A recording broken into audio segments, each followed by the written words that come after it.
ह्या जगिक जीवनात आपण जगत असताना प्रत्येकाच्या जीवनाचा एक नित्यक्रम लागलेला आहे. जन्माला यायचं आणि मग आई वडील लेकराकडे पाहून त्याचं नाव ठरवतात आणि मग त्याचा पहिला वाढदिवस जोरात.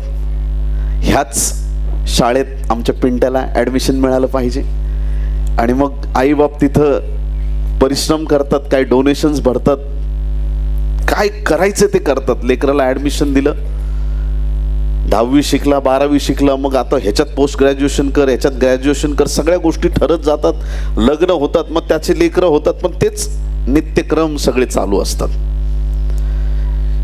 आणि मग काय सरते शेवटी धन्य येशू नाम, एक दिवशी जग सोडून जावं लागतं. आणि मरणाच्या लागास लागल्यानंतर माणूस म्हणतो त्याचं लग्न बघितलं असतं तर बरं झालं असतं, नातवंडाचं तोंड बघितलं असतं तर, मुलीचं लग्न बघितलं असतं तर. म्हणजे अशा अतृप्त इच्छा घेऊन माणूस मरण पावतो. जगातली सगळी संपत्ती काढून एखाद्याच्या जवळ आणून दिली ना, ही सगळी तुझी आहे, तरी तो म्हणाला अजून काही मिळेल का. हा मानवी स्वभाव आहे. कुठल्या संपत्तीनं किंवा जगिक कुठल्याही गोष्टीनं तुमचं समाधान हे होऊच शकत नाही, यात तीळ मात्र शंका नाही. आणि म्हणून बायबलमध्ये एका व्यक्तीला देवाने ज्ञान देण्याचं अभिवचन दिलं आणि त्या राजाचं नाव काय, शलमोन राजा.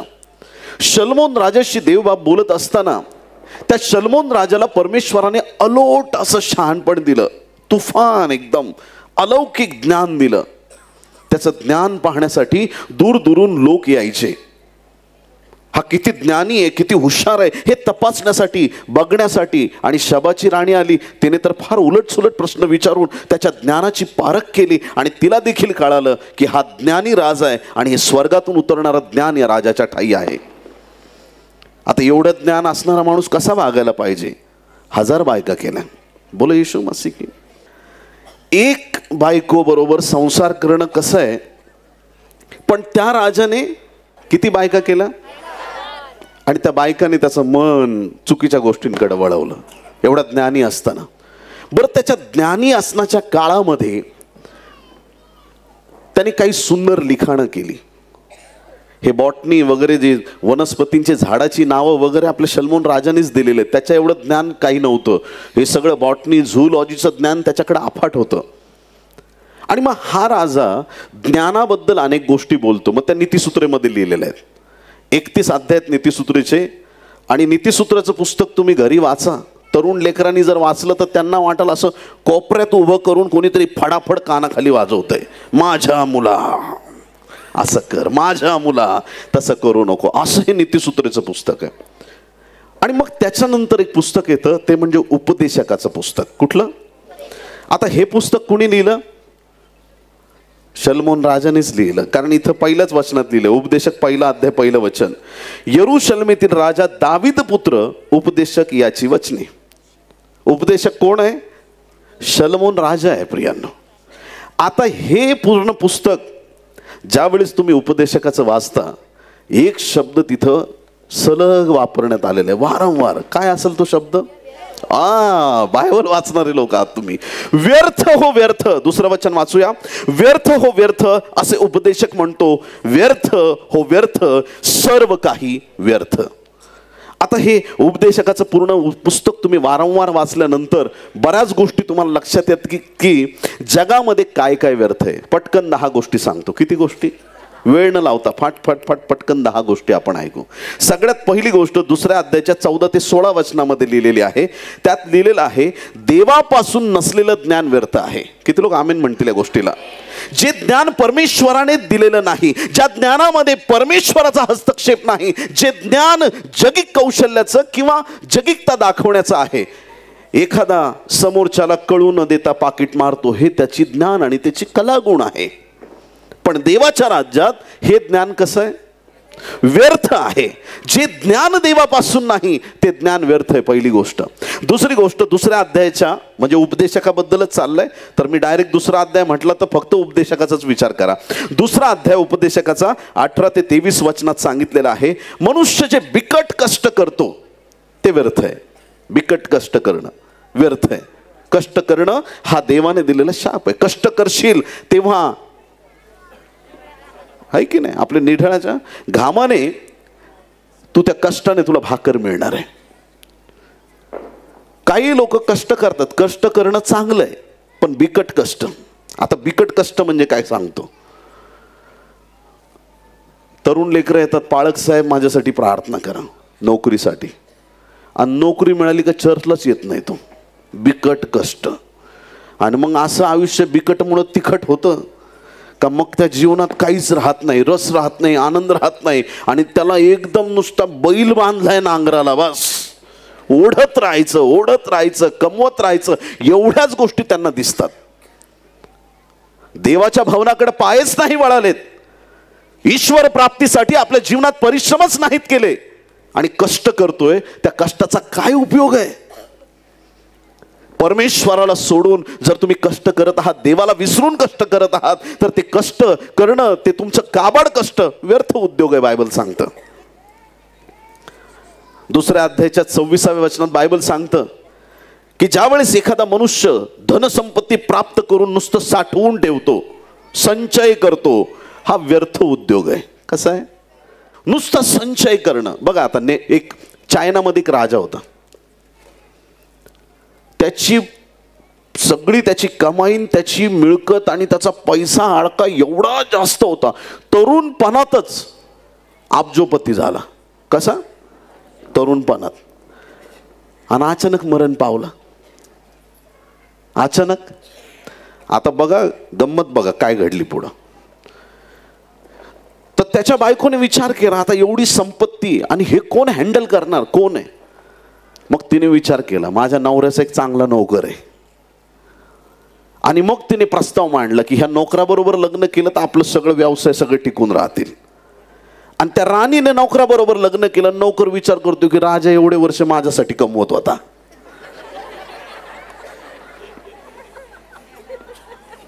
व्यर्थ हो व्यर्थ. सगळ्यांनी म्हणा सर्व काही व्यर्थ. धन कमावलं, धन कमावलं, धन कमावलं, आणि ते धन कमवून संचय करून ठेवला. काही लोक जीवाला खात नाहीत, पण बँका तुडुंब भरल्यात. आणि ज्या दिवशी बँक शटडाऊन होते, दिवाळा निघतो बँकेचा, त्यावेळेस सगळ्यात पुढे यांच्या प्रार्थना विनंत्या असतात.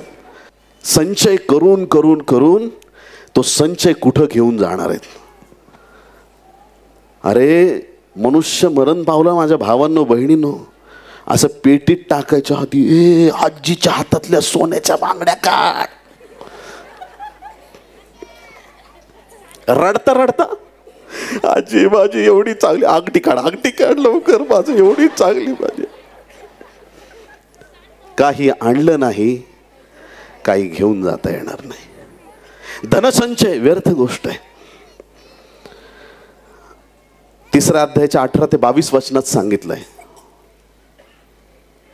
तू मातीपासून आलास आणि परत एकदा दुसरीकडे नाही जाऊ शकत. कोणी म्हणाल मी धनवान आहे, मी पैसेवाला आहे, मी शिकलेलो आहे, मी असा आहे, मी तसा आहे, जगात माझं नाव आहे. तू माती आहेस एवढं लक्षात ठेव, आणि शेवटी तुला मातीतच जावं लागतं, दुसरा काही पर्याय नाहीये. मातीपासून येणारा माणूस मातीत जातो. म्हणून जीवन किती क्षणभंगूर आणि व्यर्थ आहे. उपदेशक म्हणतो जीवन व्यर्थ आहे. पाचवी गोष्ट, 4 अध्याय 4 वचन, चढाओढ व्यर्थ आहे. किती लोक आमेन म्हणतील. कॉम्पिटिशन मध्ये उतरूच नका. किती लोक आमेन म्हणणार त्या गोष्टीला. चढाओढ नको करायची तर स्वतःशी करा. 2023 मध्ये 100 लोकांना सुवार्ता सांगितली, 2024 मध्ये 1000 लोकांना सांगेन. आमेन. स्वतःशी चढाओढ करा. पूर्वी मी कसा होतो त्याच्यापेक्षा इथून पुढे मी अजून चांगला असला पाहिजे, याची स्वतःशी चढाओढ करा. नाही तर काही लोक जुन्याच गोष्टी घोकत बसतात. आपल्या नागापूरचे लोक चांगलेत, पण दुसरे काही लोक आहेत, हालेलुया, जुन्या गोष्टी त्याच्यात फक्त म्हणजे आज सेवा न करता जे पूर्वी काम करत होते आजही देवाचं काम करतात त्यांच्याबद्दल मी बोलत नाहीये. जे पूर्वी देवाची सेवा करायची आणि सेवा सोडून दिली आणि आता जुन्याच गोष्टी घोकत बसतात त्यांच्याबद्दल मी बोलतोय. आणि राग आला तर येऊ द्या, तुमचं परिवर्तन होत असेल तर मला बोलायला आनंद वाटेल. आमेन. 1972 मध्ये मी असा होतो, मग 74 मध्ये मी तसा होतो, मग 83 मध्ये मी असं केलं, मग मी 82 मध्ये तसा. अरे कशाला ते था मैसा था मैं ऐसा ती था थई थत्ता थई. अरे बंद करते, कंटाळा आलाय त्याचा. आता काय ते सांग. किती लोक आमेन म्हणतील. जुन्या गोष्टी दिखाव्याच्या सांगत बसू नका प्रियांनो. जर तुम्ही पूर्वी देवाचं काम केलंय, आजही त्याच देवाचं तुम्ही काम करायला हवंय. मध्येच तुम्ही विजता कामा नये, थंड पडता कामा नये. शेवटपर्यंत जे टिकून राहतील त्यांना जीवनाचा मुकुट आहे, बाकी कोणाला मिळणार नाही. टिकून राहणं गरजेचं आहे. अरिष्ट येवो, संकट येवो, अडचणी येवो, प्रॉब्लेम येवो, दुःख येवो, आजार येवो, विकार येवो, काय यायचं ते येवो, पण देव आमच्यापासून सुटून कुठेही जाता कामा नये. देवाची उपस्थिती आमच्यामध्ये निरंतर राहावी ही परमेश्वराची इच्छा आहे. चढाओढ एक व्यर्थ अशी गोष्ट आहे. चढाओढ नकोय. 6वी गोष्ट 4थ्या अध्यायाच्या 7 आणि 8व्या वचनामध्ये, उपदेशक 4:7 आणि 8 मध्ये दिलेला आहे. स्वतःच्या स्वार्थासाठी केलेले कष्ट व्यर्थ आहेत. स्वतःच्या स्वार्थासाठी केलेले कष्ट व्यर्थ आहेत. आता कुठंतरी मनात टोचणीच लागत असेल. आम्ही नोकऱ्या करतो, शेजारच्यांच्या थोडी घरामध्ये वस्तू आणून देतो आपण स्वतःच्या परिवारासाठी, पण तोही सगळा व्यर्थ खटाटोप आहे, व्यर्थ आहे. स्वतःसाठी नुसतं जगत राहणं, स्वतःसाठी. मला काय आवडतं फक्त त्याचा विचार करणं. घरात पत्नीला काय आवडतं त्याचा विचार न करतं, मुलांना काय आवडतं ते न विचार करणं, मुलांनी आई वडिलांना काय आवडतं त्याचा न विचार करणं, फक्त हेकेखोरपणा. मला काय आवडतं बस तेच झालं पाहिजे. अशा लोकांना हॉटेलमध्ये घेऊन जा, 50 वर्ष तुम्हाला एकच ती त्यांची आवडती भाजी खाऊ घालतील. जे त्यांना आवडतं तेच तुम्हाला करायला लावतील. तुमचं कधीच ऐकणार नाही. हे स्वार्थापोटी जगणारे, स्वकेंद्रित सेवा करणारे किंवा स्वकेंद्रित असणारे लोक आहेत. व्यर्थ आहे उपदेशक म्हणतो त्यांचं वागणं. 4थ्या अध्यायाच्या 16व्या वचनात सांगितलंय, उपदेशक 4:16 मध्ये, जगिक सामर्थ्य आणि जगिक अधिकार व्यर्थ आहेत. जगिक सामर्थ्य आणि जगिक अधिकार ऐका व्यर्थ आहे. कसं काय? बायबल सांगतं की आमच्या देवाचं राज्य सार्वकालिक आहे. या जगातल्या जेवढ्या सत्ता आहेत त्याला काहीतरी टाइम लिमिट आहे. आता ह्या वर्षी निवडणूक होईल का नाही होईल? होणार. सत्ता येतात आणि जातात. एकच सत्ता कायम आहे, ती परमेश्वराची सत्ता आहे. ती सत्ता कोणी हलवू शकत नाही. जगिक डामडौल कितीही असला तो मिटण्याचे चान्सेस जास्त आहेत. जगातल्या गोष्टी ज्या आहेत त्या नसतील, पण माझ्या देवाचं वचन सार्वकालिक आहे. माझ्या प्रभूचं नाव सार्वकालिक आहे. ज्या गोष्टी सार्वकालिक आहेत त्याच्याकडे लक्ष केंद्रित करा. जगिक डामडौल, जगिक दिखावा, जगिक ऐश्वर, या सर्व जगिक अधिकार ह्या गोष्टी व्यर्थ आहेत. 5व्या अध्यायाच्या 10व्या वचनात सांगितलंय, लोभ व्यर्थ आहे. कुठली गोष्ट व्यर्थ आहे? लोभ. लोभ म्हणजे काय? इच्छा वेगळी गोष्ट आहे. इच्छा असणं खूप चांगलं आहे. लोभ म्हणजे एक अशी चुकीची अभिलाषा आहे किंवा चुकीची अशी मागणी आहे. जे माझं आहे ते पण माझं आहे, जे दुसऱ्याचं आहे ते पण माझं आहे, ह्याला म्हणतात लोभ. आपल्या ताटात 4 गुलाबजाम आहे, शेजारच्या पण ताटात 4 गुलाबजाम आहे, हे 4 पण माझेत आणि त्याचे 4 पण माझेत, ह्याला म्हणायचं लोभ. हालेलुया. जे देवाने तुला दिलेलं आहे त्याच्यात संतुष्ट राहायला शिक. दुसऱ्याच्या संपत्तीवर, दुसऱ्याच्या कुठल्याही गोष्टीवरती नजर ठेवू नको असं बायबल सांगतं. हा लोभ व्यर्थ आहे बायबल सांगतं. 9वी गोष्ट 6व्या अध्यायाच्या 1 आणि 2 वचनामध्ये, धनसंपत्ती आणि प्रतिष्ठा व्यर्थ गोष्टी आहेत. धनसंपत्ती आणि प्रतिष्ठा व्यर्थ गोष्टी आहेत. का मी असं म्हणेन एवढं डायरेक्ट? प्रतिष्ठा व्यर्थ. बघा, एक शताधिपती येशूकडे आला. शत अधिपती, शत म्हणजे 100. सचिन तेंडुलकरनी धोनीने शतक मारलं. शतक म्हणजे 100. अधिपती म्हणजे 100 लोकांवरचा अधिकारी होता. कमीत कमी 100 लोक हाताखाली असतील. मग एवढा मोठा अधिकारी आहे, चाकराला बरं करायचं ना त्यानेच. त्याला करता आलं का? त्याला येशूकडे यावं लागलं आणि येशूला म्हटलं, शब्द मात्र बोल. जगात तुमचा अधिकार, तुमची प्रतिष्ठा कितीही असू द्या, तुम्हाला प्रभूच्या चरणाशी येणं गरजेचं आहे. प्रभूकडे आल्याशिवाय तुमच्या जीवनाचे मार्ग मोकळे होऊ शकत नाही. आणि म्हणून या ठिकाणी धनसंपत्ती, प्रतिष्ठा ह्या गोष्टी व्यर्थ आहेत. 10वी शेवटची गोष्ट 8वा अध्याय 10 ते 14 वचनात लिहिलंय, चांगल्या लोकांचा जगाला विसर पडतो. ही पण एक व्यर्थ गोष्ट आहे. चांगल्या लोकांचा जगाला विसर पडतो. आज एखाद्याने चांगलं केलं, त्या दिवशी लोक त्याला चांगलं म्हणतील. चांगल्या कामाची नेहमी निंदा केली जाते. बोलो येशू मसीह की. आणि निंदा केली तर समजायचं तुमची पावती तुम्हाला मिळाली खऱ्या कामाची. बोलो येशू मसीह की. प्रभूला धन्यवाद. या ठिकाणी बायबल सांगतं की चांगल्या लोकांची जग आठवण ठेवत नाही. परंतु आज आम्हाला एक गोष्ट कळाली पाहिजे, जर तुम्ही चांगली कामं देवासाठी करतायत, जग तुम्हाला विसरलं तरी चालेल, पण स्वर्गीचा देव तुम्हाला निरंतर लक्षात ठेवणार आहे. तो तुम्हाला पारितोषिक देणार आहे, तो तुम्हाला आशीर्वादित करणार आहे. खूप व्यर्थ गोष्टी आपण पाहिल्या. प्रभूला धन्यवाद. स्तोत्र 127:1, परमेश्वर जर घर बांधत नाही तर परिश्रम व्यर्थ आहेत. बांधणाऱ्याचे परिश्रम व्यर्थ आहेत. तुम्ही बांधाल टिकणार नाही, देव बांधील तर ते टिकून राहील. हालेलुया. परमेश्वराने आमच्या जीवनात गोष्टी बांधल्या पाहिजेत. जर परमेश्वराचा हस्तक्षेप नाही तर त्या बांधलेल्या गोष्टी कधी व्यर्थ होऊ शकतात, व्यर्थ ठरू शकतात आणि त्या कोलमडू शकतात. आणि म्हणून परमेश्वर जर घर बांधत नाही तर ते बांधणाऱ्याचे परिश्रम व्यर्थ आहेत. रोमकरसपत्र 4 अध्याय आणि 14 वचन, रोमन चॅप्टर 4 वर्स 14. कारण जे नियमशास्त्राचे आहेत ते जर वारस आहेत तर विश्वास निरर्थक झाला आहे आणि अभिवचन व्यर्थ झाले आहे. जे लोक नियमांच्या अधीन आहेत, ज्यांना कृपेचा अनुभव नाही, देवाच्या प्रिय लोकांनो, जर ते म्हणतात की आम्हाला कृपेची गरज नाही, ते फक्त नियमशास्त्राच्या द्वारे आहेत, आणि जर नियमशास्त्राच्या द्वारे ते जर देवाचे वारस झालेत, तर मग बाकीच्या गोष्टी, सगळे गोष्टी, विश्वास म्हणा किंवा अभिवचन म्हणा, ही निरर्थक झाली असा त्याचा अर्थ होतो. आम्ही नियमांच्या आधारे नाही. नियम म्हणजे काय, जुन्या करारात लिहिलेत ना, ही अर्पण द्या, मग त्याच्यानंतर तुम्ही असं होणार, ती अर्पण द्या, हे बली द्या, हे करा, ते करा, हे जुना करार आहे, तो झालाय. आणि येशू ख्रिस्ताने शेवटचं बलिदान तुमच्या आणि माझ्यासाठी वधस्तंभावरती दिलेलं आहे. आणि जर ख्रिस्त आमच्यासाठी मारला गेला तर आता आम्हाला नियम नाहीत, तर आमच्यावरती आता कृपा आहे. किती लोक आमेन म्हणतील? आणि म्हणून परत एकदा नियमांकडे वळू नका, तर देवाच्या कृपेच्या अधीन असा. नियम येशूने पूर्ण केलेले आहेत, त्याबद्दल देवाला धन्यवाद द्या. नीतिसूत्रे 1 अध्याय आणि 17व्या वचनात बायबल सांगतं, एखाद्या पक्षासमोर जाळं पसरणं व्यर्थ आहे. जाळं पसरायचं तर त्या ज्याला पक्षी पकडायचे त्याने गुप्तपणे पसरलं पाहिजे. पक्षासमोर जाळं पसरणं निरर्थक आणि व्यर्थ आहे.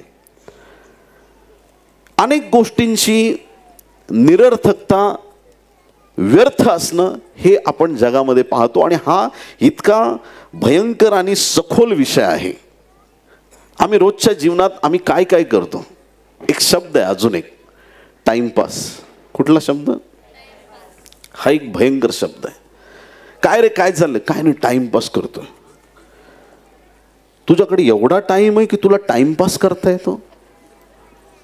लोकांना प्रार्थनेला वेळ नाही, चर्चला यायला वेळ नाही, वेळेवरती कधी प्रार्थनेला हजर होणार नाहीत, देवाच्या कार्यासाठी काही लोक पुढे येऊ शकत नाहीत, देवाच्या गौरवासाठी तोंड उघडलं जाणार नाही, पण त्यांना टाइमपास करायला वेळ आहे. सकाळची दिवसभराची कामं करतील, थकलेले राहतील आणि मग उशिरापर्यंत सगळे कामकाज करून वेळात वेळ काढून मोबाईल बघत बसतील रात्री 2-2, 4-4 वाजेपर्यंत. मोबाईलमध्ये गेम खेळणं हे सुद्धा देवाच्या विरुद्ध आहे प्रियांनो. किती लोक आमेन म्हणणार आहेत? ज्या गोष्टीने तुमच्या जीवनाला लाभच होत नाही, ज्या गोष्टीमध्ये तुमचा वेळ वाया चाललेला आहे, तो प्रत्येक उद्योग, ते प्रत्येक काम निरर्थक आणि व्यर्थ आहे. मग आता करायचं काय? पैसा कमवणं व्यर्थ आहे, जमा करणं व्यर्थ आहे की नाही? एवढे सगळे उद्योग जे आम्ही रोज करतो ते सगळं व्यर्थ आहे. तुम्ही चांगलंच सांगितलं सगळं, मग करायचं तरी काय? मग गप्प बसू का घरामध्ये? नाही. एक गोष्ट आहे, ती कधीच व्यर्थ जाणार नाही. एक गोष्ट मी तुम्हाला सांगतो, ती कधीच तुमच्या जीवनात त्याच्यामुळे व्यर्थता येणार नाही. तुमचं ते काम कधी व्यर्थ होणार नाही. वाचू आपण 1 कोरिंथ 15 अध्याय 58 वचन. म्हणून माझ्या प्रिय बंधूंनो, प्रभूमध्ये तुमचे श्रम व्यर्थ नाहीत. किती लोक आमेन म्हणतील? हालेलुया. बोलो येशू मसीह की. सगळ्यांनी म्हणा, प्रभूमध्ये, मोठ्या आवाजात, प्रभूमध्ये, प्रभूमध्ये तुमचे परिश्रम, तुमचे परिश्रम, तुमचे परिश्रम व्यर्थ नाहीत, व्यर्थ नाहीत. जे देवाचे सेवक इथं बसलेत, रात्रंदिवस देवासाठी धावतात, त्यांचे परिश्रम प्रभूमध्ये व्यर्थ नाहीत. घरात अडचणी आल्या तरी ज्या बहिणी सकाळी उठून चर्चला येतात, त्यांचे परिश्रम व्यर्थ नाहीत. जे पहाटे उठतात, प्रार्थना करतात, त्यांचे परिश्रम व्यर्थ नाहीत. जे रोग्यांसाठी प्रार्थना करतात, त्यांचे परिश्रम व्यर्थ नाहीत. जे बायबल वाचतात, त्यांचे परिश्रम व्यर्थ नाहीत. जे देवासाठी धावपळ करतात, त्यांचे परिश्रम व्यर्थ नाही. जे देवाला दान धर्म देतात, त्यांचे परिश्रम व्यर्थ नाही. जे प्रभूसाठी आहेत, जे देवासाठी उभे आहेत, त्यांचे परिश्रम व्यर्थ नाहीत. हालेलुया. तुमच्या परिश्रमाचं माझा स्वर्गीय देव उत्तर दिल्याशिवाय राहणार नाही. हालेलुया. जगात खूप गोष्टी व्यर्थ आहेत, पण जो देवासाठी उभा राहतो, नेहमी देव त्याच्यासाठी उभा राहणार आहे. हालेलुया. प्रभूमध्ये तुमचे परिश्रम, बोलत नाही तुम्ही, प्रभूमध्ये तुमचे परिश्रम व्यर्थ नाहीत. जे तुम्ही करता देवासाठी, परमेश्वर त्या सगळ्या गोष्टी नोट करून घेतो. ज्यावेळेस तुम्ही देवासाठी एखादी गोष्ट करता, तुम्हाला असं वाटतं की मी गुप्त रीतीनं करतोय, पण ती गोष्ट परमेश्वर नमूद करतो. देव तुमचे परिश्रम कधीच वाया जाऊ देणार नाही. जे प्रभूसाठी तुम्ही वेळ दिलेला आहे, रात्रंदिवस जी प्रार्थना केलेली आहे, रात्रंदिवस तुम्ही देवाच्या सानिध्यात टिकून राहिलेले आहात, त्या गोष्टी कधीच व्यर्थ जाणार नाही. हालेलुया. मग संपत्ती तर साठवायची आपल्याला, पण ती इकडं नको साठवायला, तिकडं साठवायला सुरुवात करूया. हालेलुया. कुणी आज नंतर विचारलं किती पैसा आहे तुमच्याकडे? भरपूर आहे. कुठल्या बँकेत आहे? BOH मध्ये म्हणायचं. कुठं? BOH, बँक ऑफ हेवन मध्ये पैसे आहेत. हालेलुया. बोलो येशू मसीह की. जशी गरज लागेल स्वर्गातून तुमची संपत्ती येणार खाली. हालेलुया. तुम्ही मागून तर बघा, 50-100 मागू नका. मागायचे तर राष्ट्रवत्न दाखल मागा. माझा देव तुम्हाला द्यायला तयार आहे. जे तुम्ही मागाल, परमेश्वर तुमच्या गरजा पूर्ण केल्याशिवाय राहणार नाही. कारण प्रभूमध्ये तुमचे परिश्रम व्यर्थ नाहीत. कारण तुम्ही माणसासाठी केलं नाही, तुम्ही देवासाठी लढत आहात. तुम्ही मनुष्याकडे पाहत नाही, तुम्ही देवाकडे पाहत आहात. आणि धन्य ते लोक जे प्रभूसाठी परिश्रम घेत आहेत, रात्रंदिवस देवासाठी धावत आहेत. आशीर्वादित आहेत ते लोक जे देवासाठी परिश्रम करत आहेत. कितीतरी वेळा असं होतं की आम्हाला चांगल्या कामाबद्दल खूप लोक चांगलं म्हणतात. किती लोक आमेन म्हणतील? चांगली गोष्ट आहे. एखादा व्यक्ती देवाच्या कार्यात धावपळ करतोय, तुम्ही त्याला ॲप्रिशिएट करता. खूप छान संदेश दिला पाळक साहेब, त्याला पण बरं वाटतं. काय नमन ब्रदरने आराधना केली, एकदम भारी, एकदम जबरदस्त, त्यांना पण बरं वाटतं. ते मेहनत करतात लेकरं. की ज्यावेळेस एखादा व्यक्ती प्रभूसाठी परिश्रम करतो, त्याला ॲप्रिशिएट करा, त्याला प्रोत्साहन द्या. काही 150 असं काही कमेंट टाकतात ग्रुपमध्ये, फेसबुकवर, इथं तिथं जिथं जमत. पाळक लोक असे आहेत, पाळक लोक तसे आहेत. अरे तुला माहिती आहे का पाळक बनण्यासाठी काय करावं लागतं? किती त्याग करावा लागतो, काय जीवनामध्ये त्रास सहन करावा लागतो. ज्याला माहीत नाही तो काहीही देवाच्या लोकांबद्दल बोलत बसतो. हा बोलण्याचा अधिकार कोणी दिला तुम्हाला? कुणी सांगितलं तुम्हाला देवाच्या लोकांच्या विरुद्ध बोलण्यासाठी? देवाच्या प्रिय लोकांनो, ज्यावेळेस एखादी बहीण रात्रंदिवस प्रार्थना करते, तिला प्रोत्साहन द्या, तो दिवा विझू देऊ नका. हालेलुया. एखादा भाऊ देवाच्या राज्यासाठी तो सांगतो की मी इथून सायकलवर एवढ्या लांब गावात जाऊन सुवार्ता सांगतो, त्याला प्रोत्साहन द्या, त्याचं खच्चीकरण करू नका. हालेलुया. मग ज्यावेळेस लोक आम्हाला चांगलं म्हणतात, त्यावेळेस आम्हाला बरं वाटतं. सगळ्यांनी म्हणा बरं वाटतं, आहे की नाही? एक दिवस असा येतो का लोक आम्हाला चांगलं म्हणायचं सोडून देतात. तुम्ही चांगलं वागूनही लोक तुम्हाला ॲप्रिशिएट करत नाही. मग नंतर असं वाटतं का बरं लोक मला चांगलं म्हणत नाहीत? मी काय चुकतोय का? मी काय करतोय का? त्यावेळेस सरळ प्रार्थना करा. हालेलुया. आणि एक मनात आज पक्की गाठ मारून घ्या, लोक मला चांगलं म्हणोत किंवा नाही म्हणोत, मी माझ्या डॅडीसाठी काम करत राहणार. माझा स्वर्गातला पप्पा बसलाय तिकडं, माझा डॅडी स्वर्गात आहे, प्रेज द लॉर्ड. मी जगासाठी नाही, माझ्या स्वर्गीय बापासाठी सेवा करत आहे. हालेलुया. लोकांनी ॲप्रिशिएट केलं तरी चालेल, नाही केलं तरी, आणि चांगलं नाही म्हटलं तरी. तुम्ही संदेश टाकण्याचा प्रयत्न करता, वेगवेगळ्या ठिकाणी वचनं टाकण्याचं, तुम्हाला लाईक मिळत नाहीत. मग तुम्ही विचार करता, अरे यार लोकांना माझा संदेश आवड. त्यांना आवडो अगर, तुम्ही टाकत राहा. हालेलुया. तुम्ही संदेश सांगत राहा, तुम्ही देवाचं नाव उंच करत राहा. लोक काहीही म्हणत, पण एक दिवस असा येईल तुम्हाला जाणवेल तुमचा स्वर्गीय पिता तुमच्यावर खुश आहे. मग बस झालं. तुमचा बाप खुश आहे, मग बस झालं. प्रभूला धन्यवाद. त्याच्याबद्दलचं आपण वचन वाचूया. कलसेकरास पत्र 3 अध्याय 23 आणि 24 वचन. आणि जे काही तुम्ही करता ते माणसांसाठी म्हणून करू नका, तर प्रभूसाठी म्हणून जीवे भावे करा.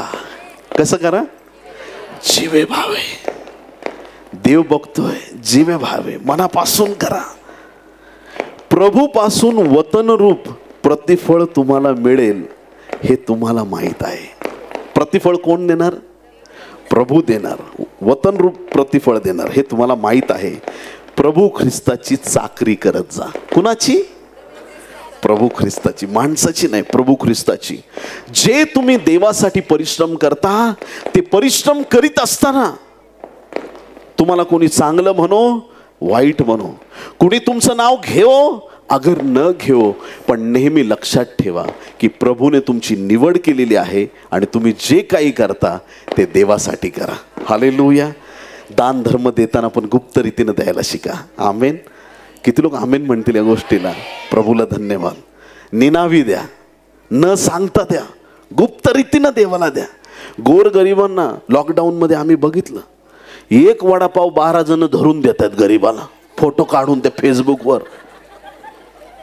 आता ह्याच्या फेसवर बुक मारायला नको का एखादं? काय हे?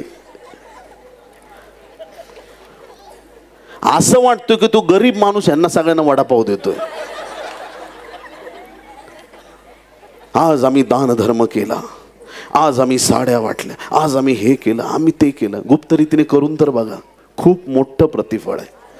ॲक्च्युली हे देणं जे आहे ना, गरिबांना मदत करणं, चर्चचा वर्धापन दिने, गुप्त रीतीने काहीतरी दान दिलं, ही खर्च आहे सगळा, काहीतरी दिलं तर ते देव बघतो प्रियांनो.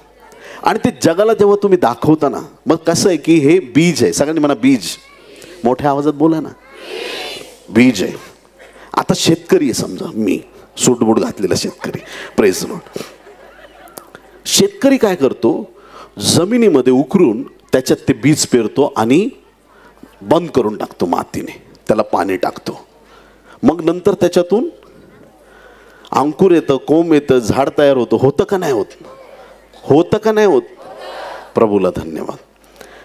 आपण काय करतो? बीज पेरतो आणि मग आपण सांगतो, विशाल ब्रदर इकडे या, खार खार खार खार खार, हे बघा मी बीज पेरलंय. बंद करायचं, लगेच पाणी टाकून निघून जायचं. दिलू ताई या या, बघा बघा बघा मी बीज पेरलंय. गायकवाड पास्टर या, बघा बघा मी बीज पेरलंय. असं एकेकाला उकरून दाखवता आणि त्याच्यामुळं ते कधीच उगवत नाही. तुमचं देणं व्यर्थ झालं आणि ते देवालाही आवडलं नाही. तुमच्या देण्याबद्दल लोकांनी तुम्हाला ॲप्रिशिएट केलं. लोक म्हणले क्या बात आहे, देवाला एवढं त्याने दिलं, किती चांगलं आहे. तेच तुमचं फळ आहे. पण ज्यावेळेस तुम्ही पेरता आणि कोणाला बोलत नाही, स्वर्गीचा देव त्याचं उत्तर तुम्हाला देतो. हालेलुया. असे आशीर्वाद तुमच्या जीवनात येतील. ज्यावेळेस लोक तुमच्याकडे बघतील त्यावेळेस त्यांना कळेल, अरे खरंच यांनी देवाला काहीतरी दिलंय, म्हणूनच देवाने याला एवढं मोठं केलंय. हालेलुया. प्रभूमध्ये तुमचे परिश्रम व्यर्थ नाहीत. हालेलुया. बाकी जगातल्या गोष्टी व्यर्थ जातील. व्यर्थ गोष्टींच्या मागं धावायचं बंद करा. तर या ठिकाणी बायबल सांगतं की माणसाला दिसावं किंवा माणसांनी तुम्हाला चांगलं म्हणावं म्हणून काही करू नका, तर आपल्या देवासाठी मनोभावे तुम्ही कार्य करा. आणि ज्यावेळेस तुम्ही हे कार्य करता, लक्षात असू द्या की परमेश्वर त्या कार्याबद्दल तुम्हाला प्रतिफळ देणार आहे. आणि प्रभू ख्रिस्ताची चाकरी करा, दुसरे कोणाची करू नका. प्रभू समोर लीन आणि नम्र व्हा, त्याची चाकरी करा. या सगळ्या गोष्टीत आम्हाला एक कळतं की आज आम्ही देवाच्या इच्छेप्रमाणे वागलं पाहिजे. प्रभू जे सांगेल ते आम्ही केलं पाहिजे. स्वतःची इच्छा थोड्या बाजूला सारून, किती लोक आमेन म्हणतील या गोष्टीला? हालेलुया. मनोभावे त्याची सेवा करा, त्याची चाकरी करा. त्याच्यासाठी केलेली गोष्ट कधीही व्यर्थ जाणार नाही. तुमचं काम चालू राहू द्या, तुमचे व्यवसाय चालू राहू द्या, तुमचं शिक्षण चालू राहू द्या, पण जो तुमच्याकडे अतिरिक्त सगळा वेळ आहे तो सगळा फक्त देवाच्या कार्यासाठी द्या. रविवारी सुट्टी आहे, शनिवारी सुट्टी आहे, जोच तुमचा सुट्टीचा दिवस आहे देवाच्या कार्यासाठी द्या. चर्च चुकवू नका, देवाच्या सानिध्यात टिकून राहा आणि मग बघा तुम्हाला काय आनंद मिळतो. अरे लोकांकडे करोडो रुपये झोपा येत नाहीत रात्री. हालेलुया. ज्याला मर्सिडीज आहे त्याला जाऊन विचारा कसं काय चाललंय. तो म्हणतो रात्री 2ला उठून बघतो कोणी दगड तर नाही मारला ना गाडीला. कशाला पाहिजे? संपत्ती भरपूर आहे, पण ती संपत्ती जर तुम्हाला झोपूच देत नाही त्याचा काय फायदा आहे? पैसा असावा याच्या विरुद्ध मी नाहीये, पण जिथं तुमची शांती भंग होते ती गोष्ट तुम्हाला नको आहे. ज्या गोष्टीपर्यंत तुम्ही देवामध्ये टिकून राहणार त्या गोष्टी आम्ही करणं गरजेचं आहे. प्रभूमध्ये आम्ही टिकून राहणं गरजेचं आहे. जर आम्हाला देवाच्या गोष्टी ऐकायची सवय लागली तर आमचं जीवन यशस्वी झाल्याशिवाय राहणार नाही. आमचं जीवन स्वकेंद्रित नसावं, सेवा स्वकेंद्रित नसावी. आमच्या परिवारात आम्ही कुटुंबात राहतो त्यावेळेस स्वकेंद्रित जीवन नाही जगायचं, सगळ्यांना धरून चाललं पाहिजे. आमेन. देवाचं ऐकलं की आम्ही आशीर्वादित होतो. आता बघा, एक नामान नावाचं एक व्यक्ती, कोड होतं त्याच्या अंगावरती. त्याच्या अख्ख्या प्रदेशात कुणीच त्याला बरं करू शकत नव्हतं. त्याचे स्वतःचे काय देव असतील ते पण त्याला बरं करू शकत नव्हते. आणि मग काय झालं, त्या घरात एक लहान मुलगी जी इस्रायलमधून गुलाम म्हणून पकडून आणली होती, त्या लहान मुलीने आपल्या मालकिणीबरोबर संवाद केला आणि मालकापर्यंत निरोप पोहोचवला की इस्रायलचा देव नामानला बरं करू शकतो. हालेलुया. आता तो काय मोठा सरदारच होता, सेनापती. त्याची हिलिंग प्राप्त करायची पण स्टाईल वेगळीच होती. त्यांनी काय केलं, सेनापती होता, आपल्या राजाकडून पत्र घेतलं. कुणाकडून पत्र घेतलं? राजाकडून पत्र गेलं, राजपत्र घेतलं. इस्रायलच्या राजाला पत्र लिही की त्याने मला बरं करावं. पत्र घेतलं आणि राजा पुढे जाऊन उभा राहिला. इस्रायलच्या राजाला, हे राजा पत्र वाच. राजा पत्र वाचतोय. हा म्हणतो, हे राजा मला बरं कर. राजा जसा सिंहासनावर उठला, टराटर कपडे फाडले. तो म्हणला, मी काय देव आहे का तुला बरं करायला? तुम्ही मुद्दाम आमच्याबरोबर युद्ध करण्यासाठी ह्या सगळ्या गोष्टी करताय. नामानने खाली मान घातली, निघाला. कुणीतरी सांगितलं, तुझा कोड बरं करणारा राजा नाही तर आपल्या देशामध्ये एक देवाचा संदेष्टा आहे. हालेलुया. देवाच्या प्रिय लोकांनो, असे अनेक नामान आमच्या नगर जिल्ह्याकडे येतील, कारण इथं देव आहे, इथं देव आहे, इथं संदेष्टे आहेत, इथं देवाची उपस्थिती आहे. देवाच्या लोकांनो, आता आलिशा त्याच्या घरात आहे. नामान एवढा मोठा सेनापती त्या ठिकाणी त्या घराच्या जवळ आलाय. आतमध्ये आलिशाला निरोप गेलाय, देवाच्या सेवका, अशा ठिकाणून एक फार मोठा सेनापती तुला भेटायला आलेला आहे. खूप मोठा अधिकारी आहे, खूप मोठं सैन्य घेऊन आलाय, खूप मोठा माणूस आहे, खूप मोठा मोठा मोठा मोठा आणि चल जा, किती पण मोठा असो. आलिशा म्हणतो, जाऊन त्याला सांग यार्देने 7 वेळा आंघोळ कर म्हणजे तू बरा होशील. किती लोक आमेन म्हणतील या गोष्टीला? दुसरे राजे 5वा अध्याय 10वं वचन. दुसरे राजे 5 आणि 10. आलिशाने एका जासुदाच्या हाती त्याला सांगून पाठवले की जाऊन यार्देने 7 वेळा स्नान कर म्हणजे तुझे शरीर पूर्वीसारखे होऊन तू शुद्ध होशील. आमेन. आता ज्यावेळेस नामाननी ही गोष्ट ऐकली त्यावेळेस त्याचा मेंदू जास्त काम करायला लागला आणि तो म्हणतो की यार्देनपेक्षा मोठमोठ्या नद्या, पर्पर सारखी नदी आमच्या देशात आहे, मोठ्या नद्या आहेत या यार्देनपेक्षा. ही नदी लहान आहे, ह्या अशा छोट्याशा नदीत मी जावं काय? मग कुणीतरी त्याला सांगितलं, तुम्हाला मोठी गोष्ट सांगितली असती केली नसती का? जा आणि करा. नामान तिथं जातो. नामान ने आलिशा की बात मानकर यार्दन नदी में डुबकी लगाई, ऐसे डुबकी लगाई, एक बार जाके आया कुछ नहीं हुआ. किती लोक आमेन म्हणतील. एकदा जाऊन आला, पाण्यात काही झालं नाही. बरेच लोक देवाकडे असंच येतात, काय नाही ते विकास कांबळेच्या मीटिंगला जाऊन आलो, काय नाही झालं.